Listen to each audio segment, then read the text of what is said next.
तलवार की धार लगा रहा था, तो राजा की उंगली कट गई। तो राजा चीखा, वो मेरी उंगली कट गई।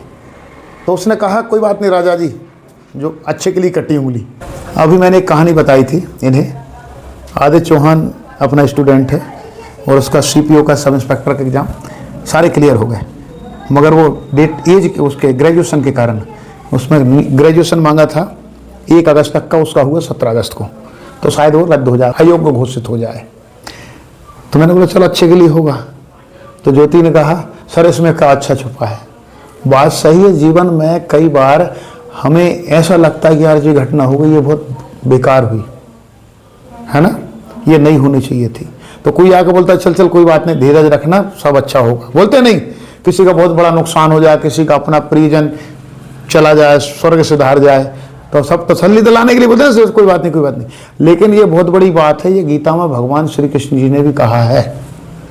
क्या कहा है कि जो कुछ हो रहा है अच्छा हो रहा है, जो हो चुका अच्छा हो चुका, और आगे भी जो होगा अच्छा हो चुका। इसके लिए एक कहानी बता रहा हूँ मैं, आप समझ जाओगे। एक राजा था और राजा का एक परम मित्र था, जैसे अकबर बीरबल थे ना, तो उसका हमेशा साथ चलता है, जैसे छावा में कभी कलश चलता था साथ में। तो राजा गुस्सा हो गया, एक तो मेरी उंगली कट गई और ये बोल रहा है कि अच्छे के लिए कटी है। उसने बुलाया सैनिकों को, बोला जल्दी आओ, उठा के जेल में डालो इसको। उसको जेल में डाल दिया। तो जेल में अंदर बंद किया उसको, बोला अच्छे के लिए जेल में बंद हो गया मैं। बोले यार ये पागल हो गया, अब जेल से ज़्यादा क्या करेंगे। राजा ने कहा क्या कठोर सजा दूंगा, बाद में देखूंगा, फांसी वांसी लटका दूंगा, चलो शिकार का टाइम हो गया, शिकार खेलने चलते हैं। तो शिकार खेलने गए तो एक भयानक तूफान आ गया। उस तूफान में पूरी सेना सबसे बिछड़ गई, राजा अकेला बचा, और अकेले जाते जाते राजा रास्ता भटक गया। रास्ता भटकने के बाद राजा चलते चलते 2-3 दिन दियावान जंगल में चलता रहा, और चारों तरफ अंधेरा ऐसा, और वो एक गुमनाम जगह पहुंच गया जहां भयानक लोग थे, वैसे लोग जो बलि बुली में विश्वास रखते हैं ना, है ना, वैसे लोग, जनजातियां थी वहाँ पे, उनकी परंपरा थी। तो उन्होंने राजा को पकड़ लिया, अरे चलो बलि आ गई, इसको काट पीट के देवता को प्रसन्न करेंगे।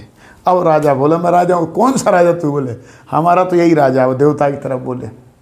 राजा बोले अब तो गए काम से। तो बलि से पहले बढ़िया नहला धुला के बलि चढ़ाते हैं तैयार करके, तो उसको नहला धुलाने ले गए, बढ़िया हाथ पाँव धोए उसके। तो एक ने देखा कि राजा की उंगली कटी थी। अब बलि का नियम कहता है कि कोई भी अगर आपका अंग भंग है, भंग मतलब शरीर का कोई भी वो कटा है हिस्सा, तो बलि नहीं मानी जाती। उन लोगों ने कहा यार अब क्या है, छोड़ो इसको, इसकी बलि लगेगी ही नहीं। जैसे हम पता है ना फूटा हुआ नारियल, क्रैक नारियल नहीं फोड़ते। तो राजा ने कहा यार ये तो बात सही है। तब राजा को याद आया कि यार वो जो मेरे दोस्त ने बोला था, मेरे मुनीम ने बोला था कि जो कुछ होता अच्छे के लिए होता है, मेरी उंगली इसलिए कटी थी कि मेरा जीवन बचना था। आई समझ में?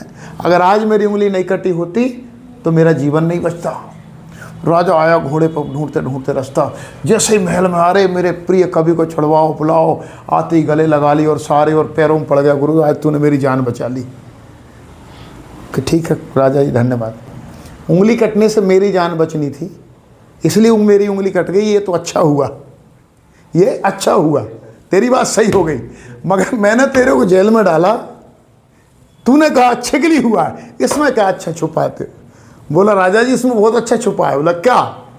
कहीं अगर मेरी उंगली नहीं कटी होती तो तेरे साथ घोड़े के साथ मैं भी होता, तूने मेरे को जेल में नहीं डाला होता, समझे नहीं? कहीं अगर तेरी उंगली कट गई और मैंने बोला अच्छे के लिए हुआ, तो गुस्सा हो गया, तूने मुझे जेल में डाला। अगर तूने मुझे जेल में नहीं डाला होता तो तेरे साथ मैं होता, और बलि टेढ़ी चढ़ रही होती तो तू तो बच गया था उंगली के कारण। जाता कौन? मैं, तो तेरे कारण मैं बच गया। समझ गए सार? ये यथार्थता है। पंचतंत्र नाम का ग्रंथ है विष्णु शर्मा का, उसको नेट में पढ़ लेना, ऐसी कहानी है उसमें। ये बहुत बड़ी चीज़ है। जीवन में आप छोटी छोटी परेशानियों से बोलते यार ये गलत हो गया, ये बहुत दुख हो गया, आता ना कई बार सब कुछ लुट गया, सब डूब गया, तबाही। पर एक सिद्धांत याद रखना, संसार का हमेशा विखंडन के बाद सृजन होता है। पढ़ा है भूगोल में, वो छोटा सा है ना मटर की आकृति का वो पिंड था, अगर उसमें ब्लास्ट नहीं होता तो ब्रह्मांड का सृजन होता। तो क्या हुआ? विखंडन से ही सृजन हुआ है।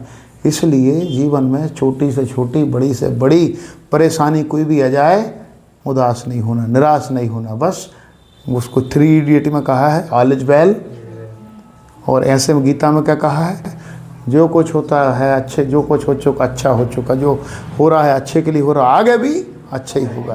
फेल हो रहा है तो भी अच्छे के लिए हो रहा है। पर गीता में दूसरी बात भी कही, वही कर्मण्येवाधिकारस्तु मा फलेषु कदाचन। अगर आप कहोगे फेल हो रहा हूँ अच्छे के लिए हो रहा हूँ, पढ़ना छोड़ दो, तब नहीं। अगर आप मेहनत कर रहे हैं पूरा समर्पण भाव से, पूरा मन से मेहनत कर रहे हैं, और उसके बाद में सफलता नहीं मिल रही, तो याद रखना कोई बड़ी सफलता मिलने वाली मैं आज लिख कर दे सकता हूँ। आई समझ में?